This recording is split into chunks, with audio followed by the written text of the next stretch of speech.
that's what I get more of, is love. I start my day with love, when I start my day with love, that's what I get more of, is love. Love, love, love. Love, love, love. Love, love, love. Love, love, love.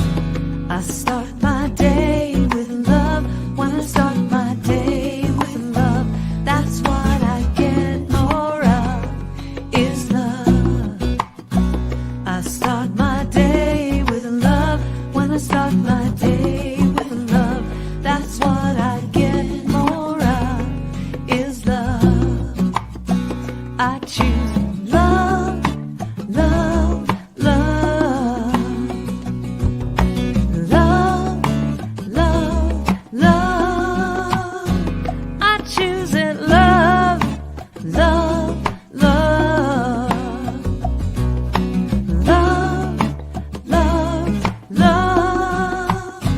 I start my day with peace, when I start my day with peace, I feel that sweet release of peace.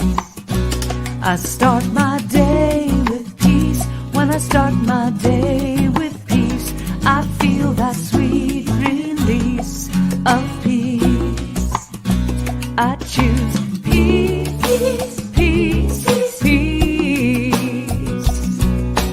peace, peace, peace. I feel it, peace, peace, peace, peace. I choose peace, peace, peace. I start my day with joy, when I start my day with joy, everything I do is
Good morning, Celebration Center for Spiritual Living. Welcome to our mostly all online, although we have a few people here in the room, um, randomly in the middle of November service. So thank you to everybody for staying home and keeping warm this morning. I think we've managed to get the temperature up to 59 degrees. 61 degrees in here, although it is still chilly. We have a couple of little space heaters going and everything. So thanks for your ability to quickly pivot this morning. And if you are in the room, welcome. We're so glad that you're here as well. My name is Reverend Chris Ashley. I'm the senior minister here at Celebration Center. And as you probably know, we are physically located in Falls Church, Virginia. However, that doesn't really matter because we are truly a global community with all of our offerings being held on live stream or on Zoom, as well as here in person in Height Hall. If you are in the room, I do invite you to silence your cell phone. And if you are online, especially because pretty much the majority of our community is online today, go ahead and shout out in the chat, say hi, let us know that you're here.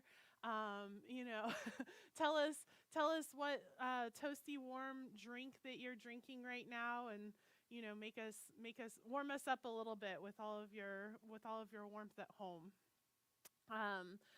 Because the heat is out and because most everybody is at home today, we are postponing the annual meeting that was scheduled for right after the service today. We are postponing that to next Sunday, November 21st, directly after the service. So if you were planning to come to that, which hopefully you were, then, enjoy your free afternoon and please put it on your calendar for next week, November 21st. And that will be on Zoom and here in person in Height Hall as well. And then also, we still have our gratitude bulletin board going on. So for this whole month, we have leaves that you can write your gratitudes on. Since there's not many people in the room today, if you have a gratitude, I invite you to type it into the chat. What is your gratitude this week? And we will put it on a leaf and add it to our gratitude board this week. I believe that's all of our announcements. Oh, we do have a wonderful service planned for today. Lynn Hollyfield, our music director, is going to be providing the special music for us today. And Irina Kurashevitz is going to be our practitioner on platform from home today. We, of course, have our awesome tech crew in the back, Rev Ryan and Ivor, doing all kinds of amazing techie things back there. And it is just going to be an amazing service. We're talking about seeing beauty and feeling grace, and it has been such an interesting idea for me this week, this idea of beauty and grace. And so without further ado, I would love for all of us to say our affirmation together aloud, whether you're at home or here in person. We are celebrating spirit within and knowing the oneness of humanity. Yes, we are. And welcome, Lynn. Good morning, everyone. I'm going to sing a song. It's a beautiful seasonal song written by a wonderful songwriter, Jennifer Cutting, and it's called The Leaves of Autumn.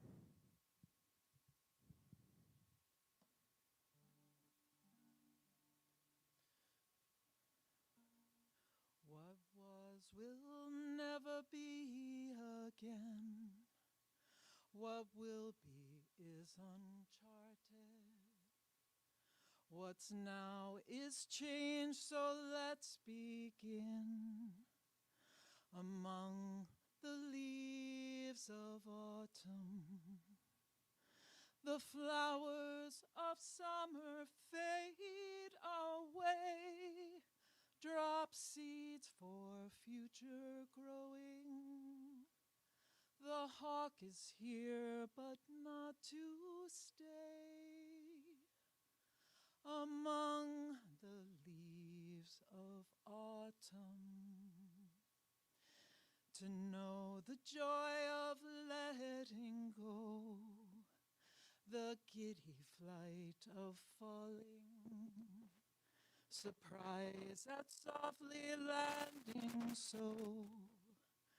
Among the leaves of autumn, And though the last refuse to fall and cling for fear of changing, November overcomes us all among the leaves of autumn. Oh, bitterness can shrivel dead what gratitude made rosy. The brown leaves curl beside the red among the leaves of autumn. What was will never be again. What will be is uncharted. What's now is change, so let's begin among the leaves of autumn.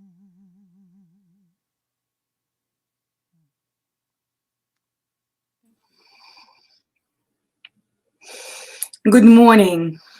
What a beautiful song. Thank you, thank you, thank you, Lynn. My name is Irina Kurashevich, and I'm practitioner here at the center. I'm here to welcome all the new people. If you joined us for the first time, just please, as Reverend Chris asked, write us a comment, wave to us, and let us know who you are and where are you from. And just remember that you're always, always welcome at the Celebration Center. If you're at the center, so please let Reverend Chris know that this is your first time, and she will definitely tell you more about our center. As I introduced myself, I'm a licensed practitioner here at the center, and based on the words of our founder, Ernest Holmes, the truth is that everyone who is praying, who is practicing science of mind, is a practitioner. There are some of us who took more classes and went through the licensing process to become licensed practitioners. And we are the praying arm of the Celebration Center. Please give us this fabulous opportunity and give yourself this opportunity to pray with practitioner. Fill in prayer request. There are several ways you can do that. You can, if you're in the celebrations at the center right now, please fill in green card and put it in a basket. And if you are as me online, so you can go to our website and make a prayer request, or you can email your prayer to the email prayer@celebrationcenter.org. Practitioners will take your prayer and pray with you for a week. You always can put something you would like to change, and also you can put what you would like to expand in your life. So please, please, please give us that opportunity. We're very honored to have that, to pray with you. Today's reading is from Science of Mind magazine from February 2001, and that's what they had to say to us. God is life, not some life, but all life. God is action, not some action, but all action. God is power, not some power, but all power. God is presence, not some presence, but all presence.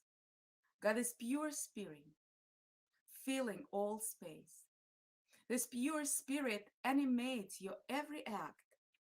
This is a real you, which lives in a real God, and the two are one. To know this is to understand the secret of life. To realize this is to understand your relationship with the divine presence. To realize that the law of God is written in your own mind is to make available to you a power that can meet every need.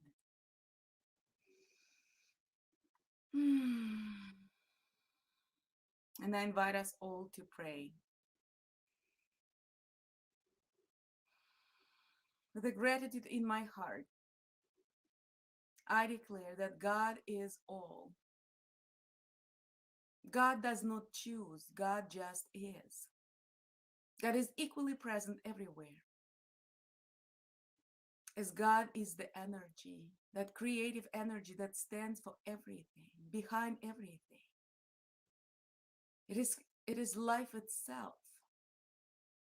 And as I know that God is life, I know that I am.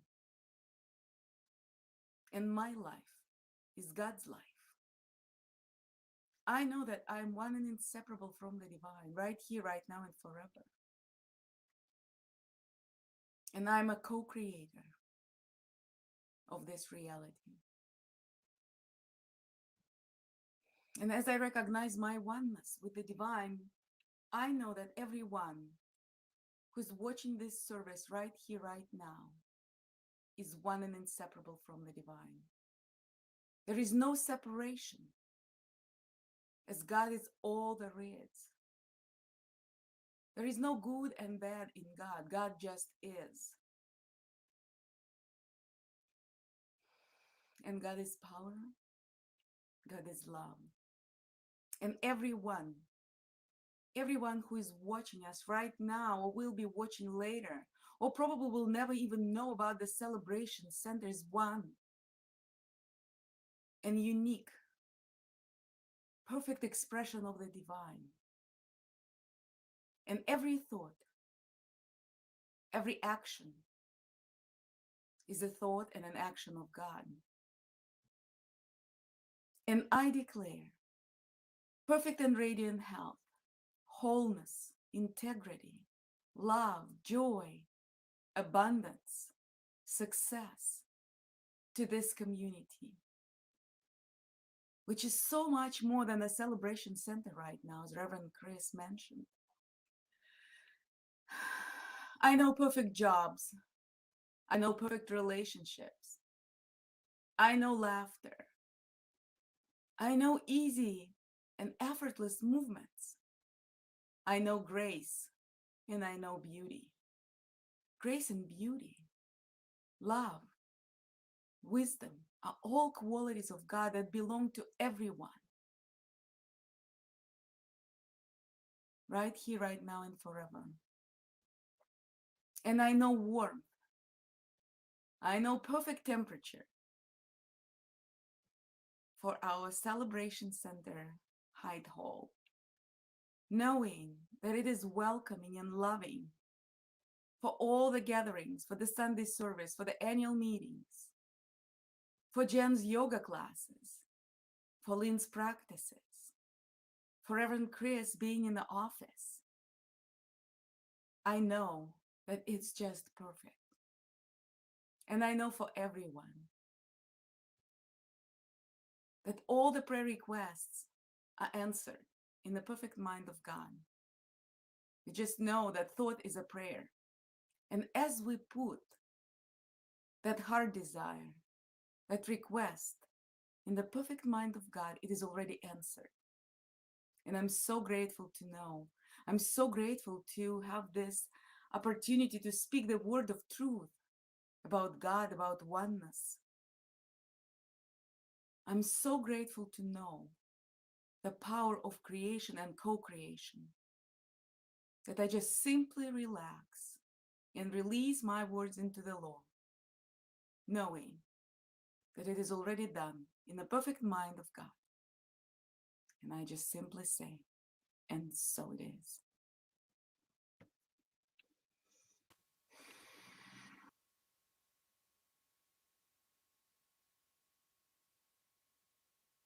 Beautiful, Irina, and answered prayer. The temperature went up another degree while you were praying. So, this song's for all of us. This is called Love in You.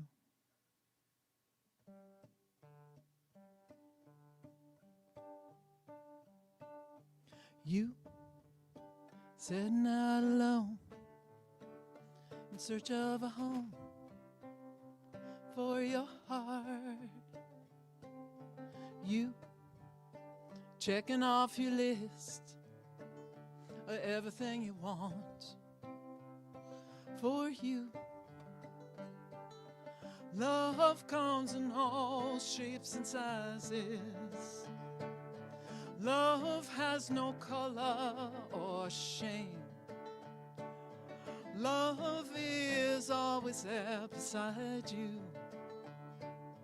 True love doesn't have a name. The past keeps tapping on your shoulder. Hurt has hitched a ride too. Just stick 'em in your suitcase. And remember, it's what's made a sweeter you. Love knows no perfection. Love sees the truest side of you. Love knows no isolation. Love is seeking you.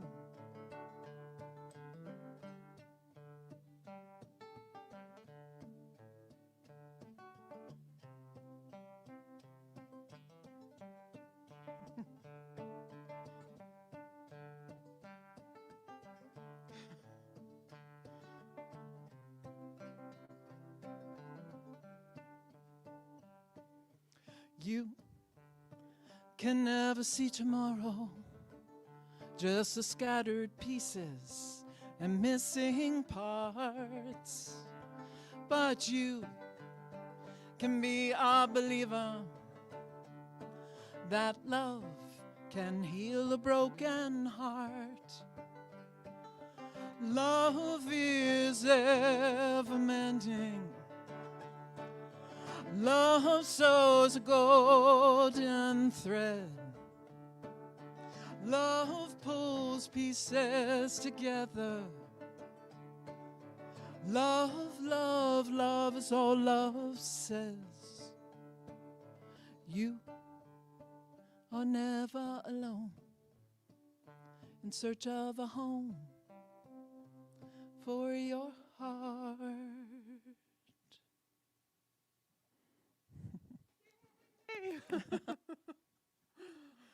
Thank you.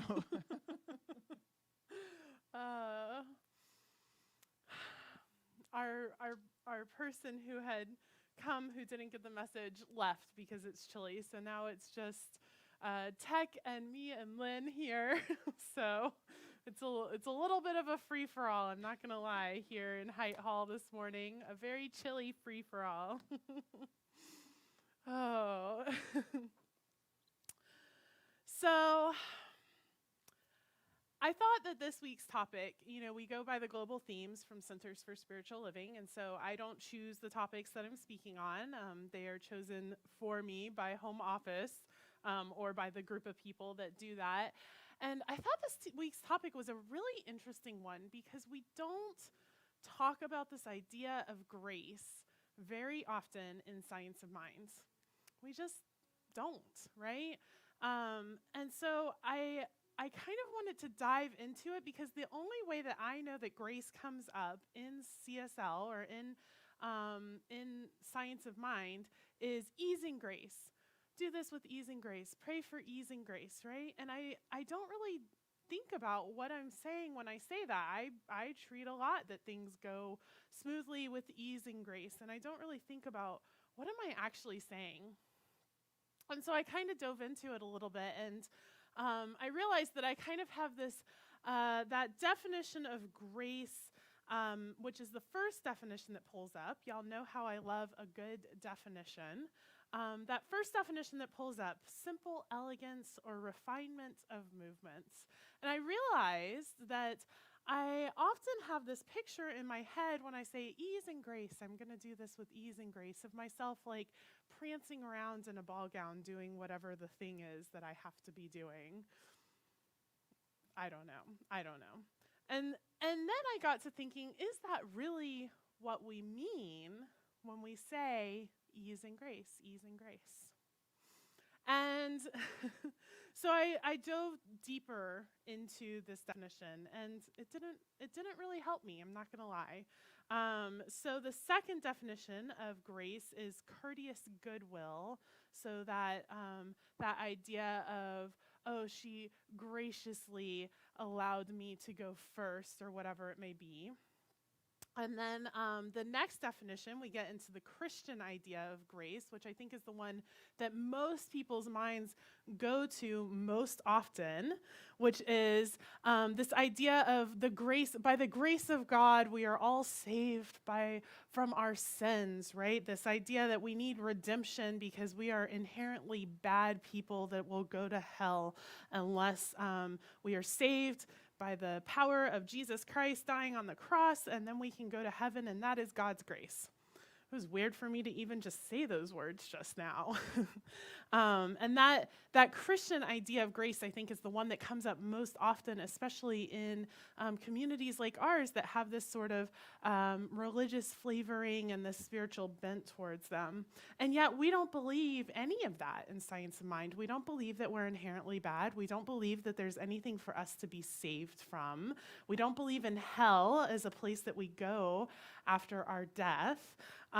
We don't believe that, we do believe in Jesus, the man who incarnated and showed us as the great example, this Christ consciousness that wells up and is in each and every one of us. But we don't really believe that he needed to die on the cross for our sins, right? So, continuing on, there's a lot of meanings of this word grace. It's also like a grace period that, if you're outside of compliance or you owe a payment, there's a grace period, right? Like you have 5 extra days to pay your rent and things like that. Grace as a short prayer before a meal. Used as an address for Duke, Duchess, or Archbishop. We call them grace. And then finally, the 3 graces in Greek mythology, who were believed to personify and bestow charm, grace, and beauty. So many definitions of grace, and yet none of them really, to me, tap into what I mean when I say ease and grace, or what we believe in Science of Mind about this idea of grace. And so I kept digging. You know how I do. And there is a definition, Ernest Holmes, our founder, says that grace is the givingness of spirit to its own creation. And then, so he dives into this idea of grace as givingness. This idea of he also says grace is the givingness of life. And that it is given automatically, but we are only saved by using it. The self must raise the self by the self, because the self is God. And so it's this idea of this ever-present givingness of ourselves to ourselves, and of the universe to us, and of us to the universe, as the one infinite absolute presence that we all are. And so I like that a lot more, this idea that grace is just this givingness of spirit to itself in and as and through each of us as humanity.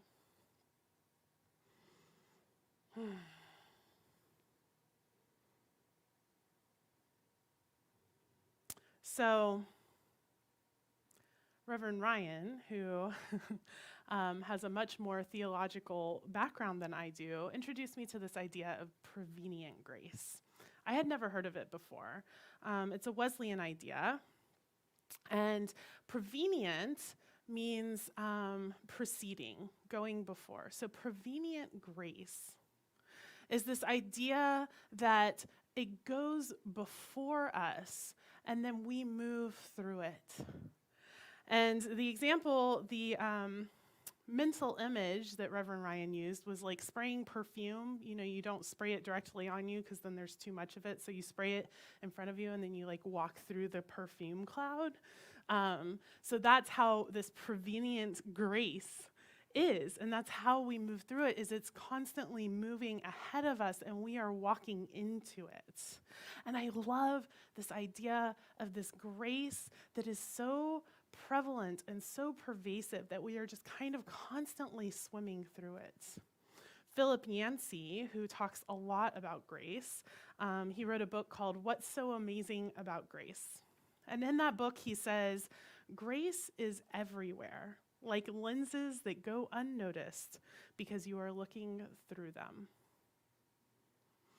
And so this idea, if we take this idea of prevenient grace that we're just kind of swimming through and living in and seeing through as this lens, as the givingness of the universe, oh, there it is. There's how this idea of grace can be used in and as science and mind principles, because it is this givingness of the universe to itself as life in every single way. And then when I dig deeper into this idea of this prevenient grace that is this air that I'm just moving into in every single moment of my life, I'm constantly stepping into the givingness of spirit. What it reminds me of is legions of angels going before me to make my way clear. Maybe y'all have heard me say that. I'm pretty sure I've said it before in another talk. There are legions of angels going before you to make your way clear, and there are galaxies, billions and trillions of light years away that are coming into alignment for your highest and best good to unfold.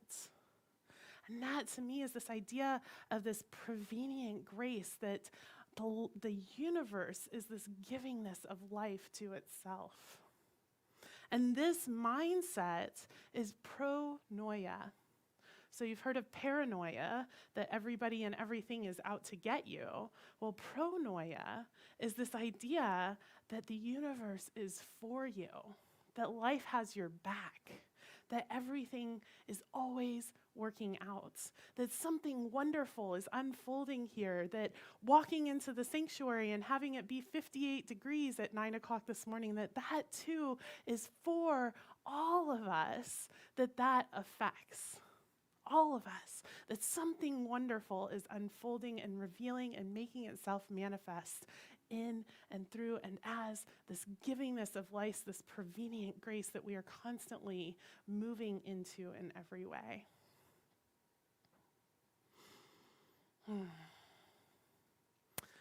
There is a Taoist folk tale that some of you may have heard, that there was a farmer and he had a horse, and he took really good care of his horse. He used it to plow his fields and do support his labor and carry his cart, all of these things. And one day the horse escaped. The latch on the gate got left open and the horse escaped. And all of the farmer's neighbors said, "Oh, how terrible." And the farmer said, "Maybe." And then a few days later, the horse came back, and it brought 6 wild horses with it. And the farmer was able to corral all of these horses, and now all of a sudden he has 7 horses. And all of his neighbors go, "Oh, how lucky you are." And he goes, "Oh, maybe." And then his son one day was out working to break these horses, and he got thrown from one of the wild horses and he broke his leg. And the neighbors, "Oh, how terrible." And the farmer says, "Well, maybe." And then the next day, soldiers come from another land to draft all of the young men because there is a war going on.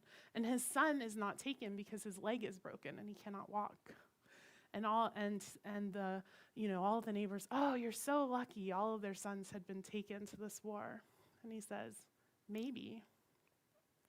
And so this idea of pronoia is, instead of judging everything that is happening as good or bad or right or wrong or positive or negative, that instead we move through life with this idea that all of this must be for me. And so even if it doesn't look like it is for me in this moment, I can sit and trust that something is happening here that I don't quite know what's going on yet.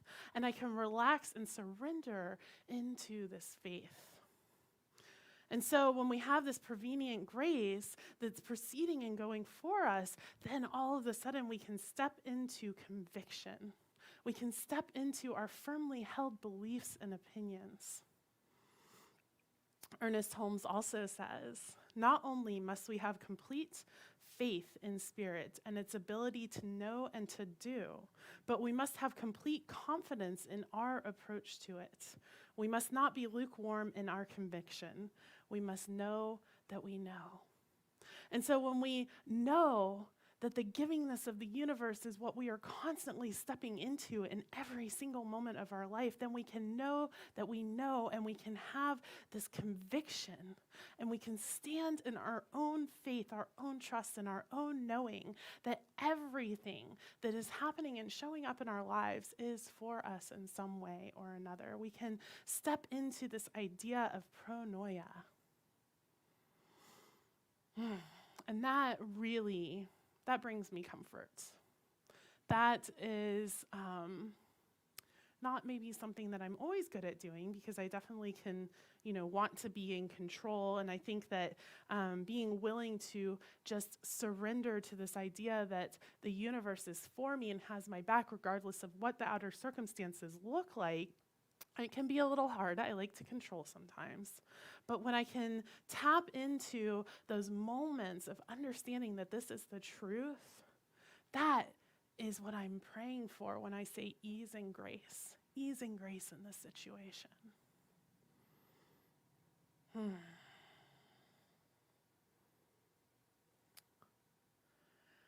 Thomas Aquinas says, "The splendor of a soul in grace is so seductive that it surpasses the beauty of all created things."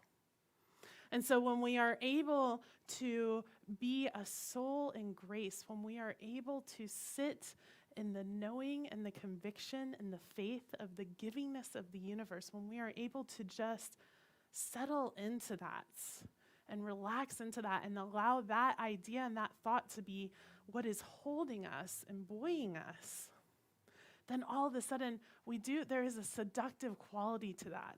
It's almost a peak experience. We talked a little bit about peak experiences last week, but that ability to just surrender so much that everything that we look at, we can see the divine that is in that. It is seductive. We want to be around people that can do that, right? We want to be around those people that have that quality of just everything just works out for them, right? Their life is kind of magical and blissful in a certain way. We want to be around those people. We want to be those people. And when we catch glimpses of that in our own lives, if we have one of those particularly beautiful mornings where the coffee tastes just right and the birds are chirping in just the right way and that sunbeam is shining through into just the perfect spot on our bed and everything is so comfortable and so cozy and we're wearing our favorite pajamas and the sheets are freshly laundered, and so there's that smell, and maybe you have a candle lit. Oh, that is so seductive to be able to sit in that knowing that everything is working out.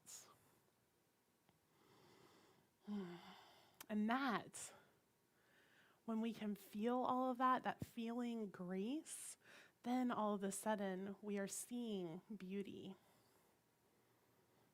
So after spending all week on grace, what is grace? I then switched over and I was like, okay, well, what is beauty? Beauty is actually one of my top 10 values.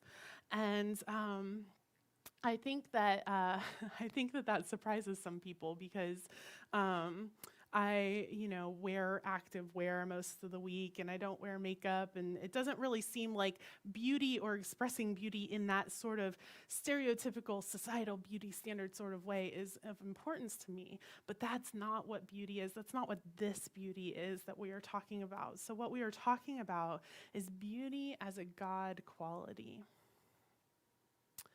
And so when we can see that everything is beautiful, that there is an element underlying everything that makes it beautiful simply because it is inherently divine, because that divinity is all that there is, that's all we believe in, then everything is beautiful. And it's kind of like the difference between joy and happiness. So happiness is a thing that I can have and express, and there are experiences that make me happy, and there are experiences that make me sad, or I can be happy as a result, or I can be sad, or whatever it may be, all of these sort of feelings that are fleeting and moving through me, and underlying that is joy. And joy is that God quality. Joy is that thing that cannot be touched. It is at the very center of our beings. And so even in my moments, my deepest, darkest moments of sadness or depression or grief, underlying that is this joy of spirit that cannot be touched. It is who I am. It is my divine birthright. And so in very similar fashion, beauty is that thing that cannot be touched. It is that inherent quality in all of us, because that's all that there is beauty. Francis Bacon says, beauty itself is but the sensible image of the infinite. And I love that we take something as profound, something that can bring us to tears, this idea of beauty, and we say, it's sensible. It is the image of the infinite, and it is the sensible image of the infinite. It is what must be occurring, because that beauty is inherent. And so I ask myself, can I see the beauty even when it's not pretty? Even when the situation doesn't look pretty or isn't out picturing in the way that I want it to, or feels really messy or any of that, can I still see the beauty?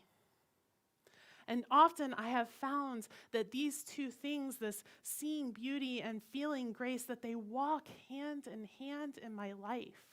And that when I am able to remember and remind myself of the truth that the givingness of the universe is what is holding me up, it is what is happening constantly in my life, that I'm constantly being showered and blessed in every way by this givingness of spirit, then it becomes so much easier to remember that everything is beautiful even when it's not pretty, that every circumstance, every experience is truly for me.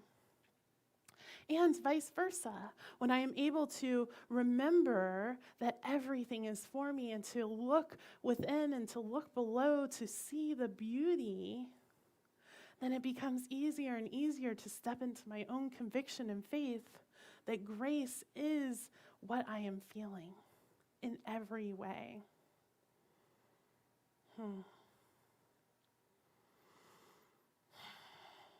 And then all of a sudden, Ricky Fitz's quote in American Beauty makes so much more sense. There's so much beauty in the world, I feel like I can't take it, and my heart is just going to cave in.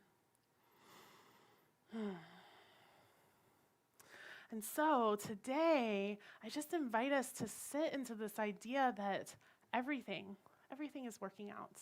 It is all good. It is all God, that there is something that is unfolding here. Something wonderful is happening here. Something wonderful is happening in my freezing cold, numb fingertips. Something wonderful is happening with that coworker that just looks like they're fighting against everything that we are trying to do. Something wonderful is happening when our car makes that funny noise or won't start. Something wonderful is happening when everything happens, when anything and everything happens, when we're having a bad day or we don't get as much sleep, something wonderful is unfolding here.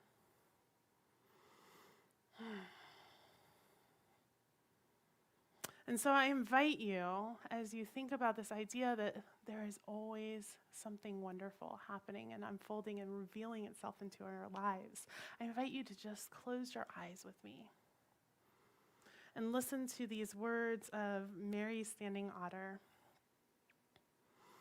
via Danielle Laporte. Just listen to these words. This, to me, encompasses this idea of seeing beauty and feeling grace. So close your eyes and listen.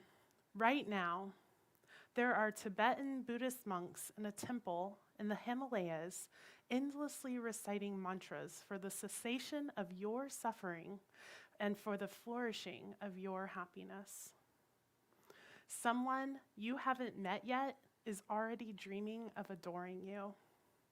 Someone is writing a book that you will read in the next 2 years that will change how you look at life. Nuns in the Alps are in endless vigil, praying for the Holy Spirit to alight the hearts of all of God's children. A farmer is looking at his crops and whispering, "Nourish them." Someone wants to kiss you, to hold you, to make tea for you. Someone is willing to lend you money, wants to know what your favorite food is, and treat you to a movie. Someone in your orbit has something immensely valuable to give you for free. Something is being invented this year that will change how your generation lives, communicates, heals, and passes on. The next great song is being rehearsed. Thousands of people are in yoga classes right now, intentionally sending light out from their heart chakras and wrapping it around the earth. Millions of children are assuming that everything is amazing and will always be that way. Someone is in profound pain, and a few months from now, they'll be thriving like never before. From where they are, they just can't see it. Someone who is craving to be partnered, to be acknowledged, to arrive, will get precisely what they want and even more. And because that gift will be so fantastical in its reach and sweetness, it will quite magically alter their memory of angsty longing and render it all so worth the wait. Someone has recently cracked open their joyous, genuine nature because they did the hard work of hauling years of oppression off their psyche. This luminous juju is floating in the ether and is accessible to you. Someone just this second wished for world peace in earnest. Some civil servant is making sure that you get your mail and your garbage is picked up, that the trains are running on time, and that you are generally safe. Someone is dedicating their days to protecting your civil liberties and clean drinking water. Someone is regaining their sanity. Someone is coming back from the dead. Someone is genuinely forgiving the seemingly unforgivable. Someone is curing the incurable. You, me, someone, now. So I just invite you into prayer, if you haven't already, to close your eyes, knowing that you, me, someone, and now, that is it. That is Spirit manifesting itself as everything, all of life, the infinite, the absolute, and the eternal. The only thing that is going on, this one that we call this thing, because we just don't even have a word for what it could possibly be, what it could possibly encompass, and so we just call it that thing. And we know that it is all of everything that is happening, every individual, every place, every space, every time, this entire planet, this entire solar system, this galaxy, this universe, this multiverse, beyond even all of that, greater than anything we can fathom. This is the you, me, someone now that we are talking about when we talk about that one God stuff. And so I know that because it is each and every one of us, it must be me, it must be each and every one of us, it must be every person that is listening to my voice right now, it must be every person who will never hear my voice. It is everyone, every experience, every interaction. And so I know that with there only being one thing, that it must be for itself that one thing, that pronoia must be the truth. That the givingness of Spirit to itself as life is what is unfolding and being revealed in every single life.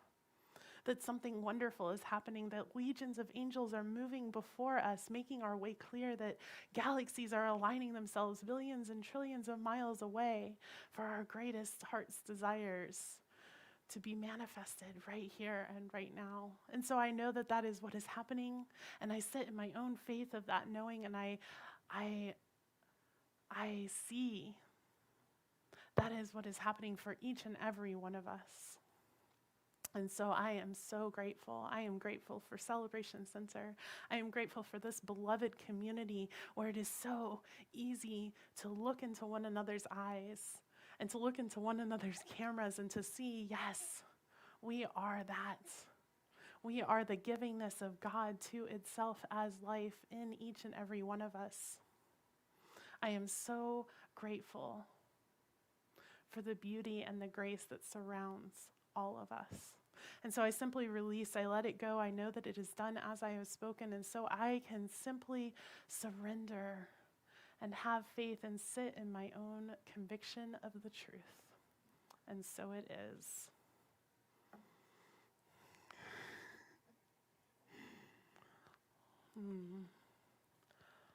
Lynn has to get out from under her blanket to come play for us. Full message, Reverend Chris, and that prayer brought the temperature up one more. We're up to 63. So, all right, I'm going to do, this is an original song, and it's called The Dao of Mud.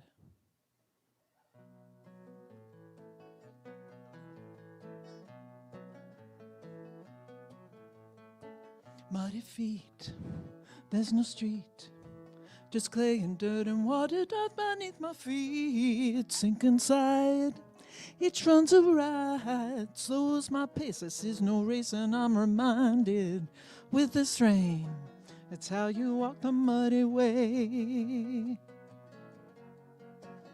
Feeling stuck in the muck, lose a shoe, you kinda knew it's not just bad luck. You chose that path, despite the math. Ditch the sock and lift the lock, and you'll remember with this rain, it's how you walk the muddy way. Muddy roads are rarely straight, there's bumps and holes. Sometimes you have to wait, they're mostly curvy, slippery and swervy. No perfect path, you gotta laugh. Feel the flow of the mud between your toes.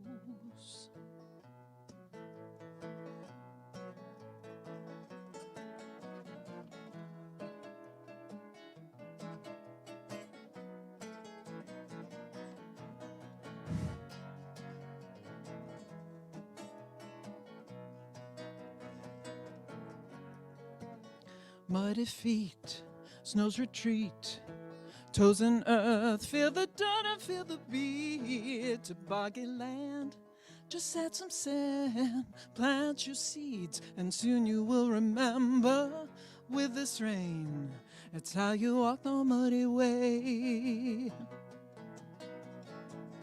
Muddy roads are rarely straight, there's bumps and holes. Sometimes you have to wait, they're mostly curvy, slippery and swervy. No perfect path, you gotta laugh.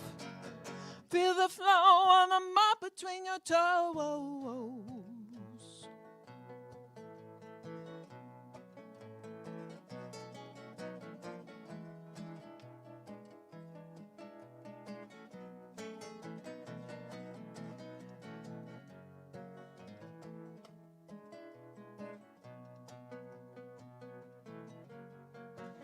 Muddy feet, there's no street, just clay and dirt and water doth beneath my feet. Sink and slide, each run's a ride, slows my pace. This is no race, and I'm reminded with this rain, it's how you walk the muddy way.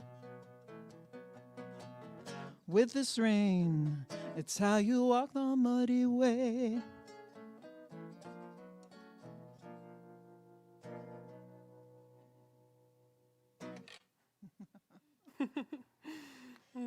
Thank you, Lynn. I love that song. Oh, So this is the time in our service for our giving. And, well, normally we would have baskets out, but I just invite you. You can give in a couple of different ways. You are always welcome to mail in a check or a money order to the center. You can find our address on our website.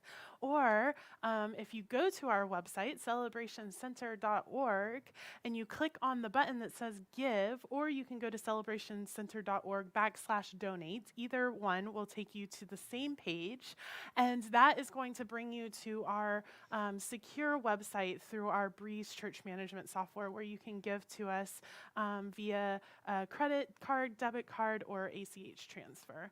And so I just invite you to bring all of the good stuff that you are giving and bringing to the center, because remember, your very presence, even your presence online from home, sitting cozy in your house, your presence is a blessing and a gift to this center.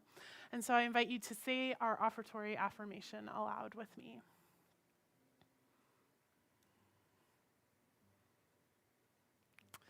I open my heart to give and receive the blessings that our spirits promise to me. As I do, the entire universe conspires to give me an abundant life, and I open to accept it. And so it is. And now we are going to invite Irina back into the room to pray and bless our giving and our gifts.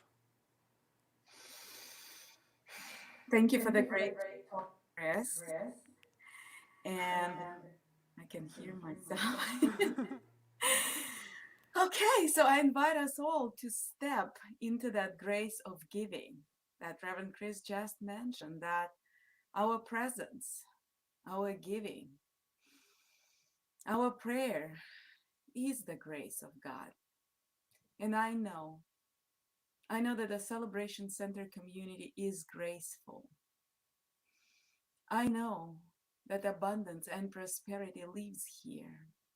And as we share our finances and our service, we share it not only with each other, we share it with the whole world, as we know that our philosophy is here to shift the world in our own consciousness and make it a better place.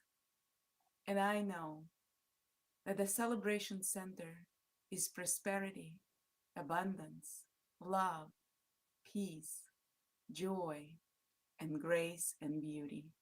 And I'm so grateful to know it. And I release it knowing that it is all done. And so it is.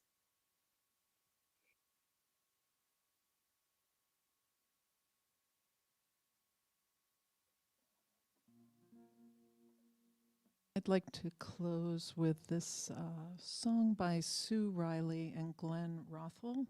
It's called All Is Well. Can you hear the guitar okay there? No.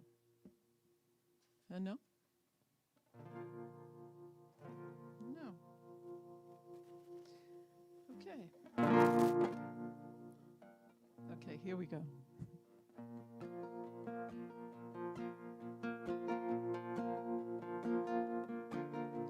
We come together to celebrate life, shine like stars in a brilliant night sky, here for each other in joy and in pain.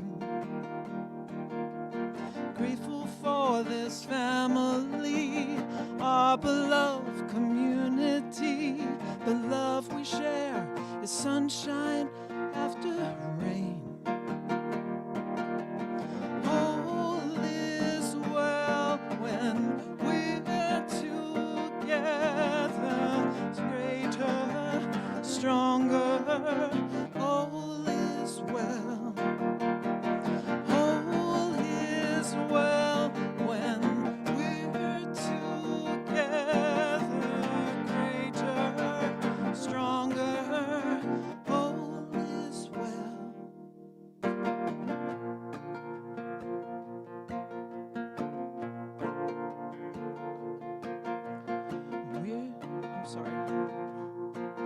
When we're together, it feels like home.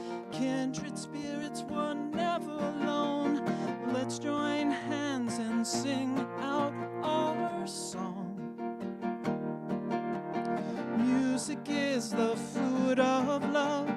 At this table there's more than enough.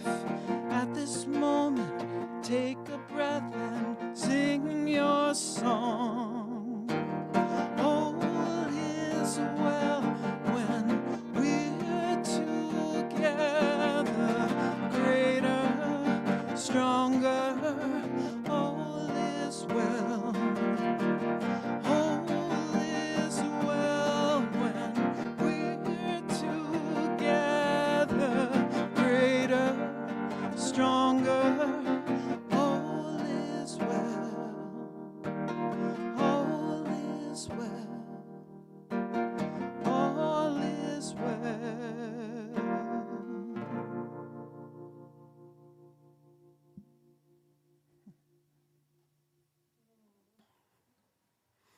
All is well. Yes, yes, Lynn. So, a couple of reminders. The annual meeting that was supposed to be today, right now, essentially, is being postponed until next Sunday, November 21st. It will be on Zoom and here in person in Height Hall, and will be so toasty warm. We will all enjoy that. So if you are planning on attending that, which hopefully you are, please put that on your calendar for next week. Also, if you have any more gratitudes for our gratitude bulletin board, we will add those for you on leaves this week.